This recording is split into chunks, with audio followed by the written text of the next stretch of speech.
Bonjour à tous et bienvenue dans ce premier cours d'analyse spectrale qui porte sur la spectroscopie UV visible. Alors, il est dans la partie ondes et matières puisque pour réaliser l'analyse de molécules en chimie organique, nous allons utiliser des ondes électromagnétiques. Alors, comment utiliser ces ondes dans l'analyse en chimie? Eh bien, nous allons envoyer des ondes électromagnétiques sur des différentes molécules, sur des molécules, et nous allons observer celles qui passent et celles qui ne passent pas. Alors, le plus intéressant, en fait, c'est celles qui sont absorbées. Alors, que sont devenues ces ondes qui ont été absorbées? Eh bien, nous l'avons vu l'année dernière, elles ont été absorbées par les électrons de valence des atomes qui constituent la molécule et leur ont permis, en fait, de passer d'un niveau électronique à un autre. Alors, ces électrons de valence, ce sont ceux qui font partie de la couche externe des atomes, et ce sont notamment ceux qui participent aux différentes liaisons entre les atomes dans la molécule. Voyons maintenant le principe de la spectroscopie UV visible. Eh bien, pour réaliser une spectroscopie UV visible, nous avons besoin d'un appareil qui s'appelle le spectrophotomètre. On prend un échantillon dans lequel contient la molécule que l'on veut analyser, on lui envoie une certaine quantité de lumière, et puis on va repérer donc justement la quantité de lumière qui va ressortir de cet échantillon. On va pouvoir maintenant comparer ces deux valeurs. Alors il y a deux façons de faire. On peut faire simplement un rapport entre les deux grandeurs, I sur I0, et on obtiendra ce que l'on appelle la transmittance, et qui s'exprime en pourcentage.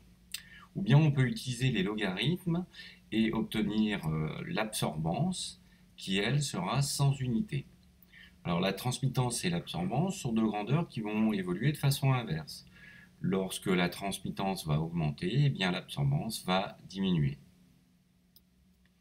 Alors voilà ce que donne la transmittance lorsqu'on la reporte sur un graphe.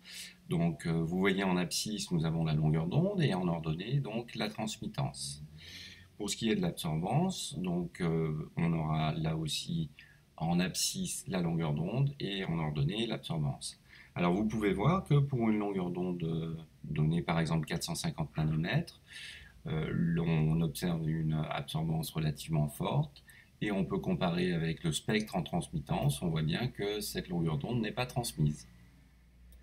On réalise bien ici une spectroscopie UV visible puisque si vous regardez au niveau des longueurs d'onde, de 300 à 400 nanomètres, on est bien dans le domaine de l'ultraviolet, et de 400 à 600, on est bien dans le domaine du visible. Voyons maintenant les informations que l'on peut tirer d'un spectre UV visible. Alors voilà un exemple de spectre. Donc vous avez la longueur d'onde en abscisse et l'absorbance en ordonnée. Eh bien on va pouvoir justifier la couleur d'une solution par exemple, ou prévoir la couleur d'une autre solution. On voit ici sur ce spectre que la solution absorbe dans le vert jaune. Eh bien, la couleur de la solution sera donc la couleur complémentaire de la couleur qui est absorbée. Donc, la solution sera de couleur rouge-violet. Et effectivement, c'est bien le cas pour cette solution qui est une solution de permanganate de potassium. Alors, voyons maintenant la relation qui existe entre l'absorbance et la concentration de la solution.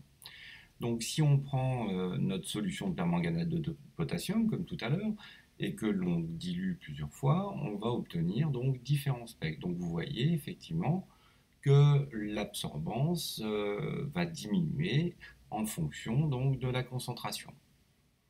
L'allure du spectre reste bien évidemment la même, mais on voit bien donc cette atténuation de l'absorbance en fonction de la concentration. Alors si on se place maintenant à une longueur d'onde donnée et que l'on mesure l'absorbance pour ces différentes concentrations, on les place sur un graphique, donc en ayant l'absorbance en fonction de la concentration, on va placer ces différents points et on peut constater que l'on va obtenir donc une droite et donc une relation de proportionnalité entre l'absorbance et la concentration. Alors cette relation de proportionnalité, vous la connaissez déjà, c'est ce qu'on appelle la loi de Beer-Lambert. avec la concentration qui est exprimée en mol par litre et l'absorbance qui est sans unité. Alors on peut aller un peu plus loin dans l'analyse de cette loi de Berlambert et en se posant la question notamment de ce coefficient de proportionnalité, de quoi est-ce qu'il va dépendre? Alors il va dépendre de deux choses, d'une part de la solution elle-même et puis de la cuve que l'on va utiliser. Donc l'expression exacte de cette loi de Berlambert est A est égal à epsilon LC. Alors L, bien en fait, c'est la largeur de la cuve qui sera exprimée en centimètres. Et le epsilon, en fait, c'est ce qu'on appelle le coefficient d'absorption molaire qui dépend de la solution qui est étudiée. Voilà, ce cours se termine. Au revoir et à bientôt.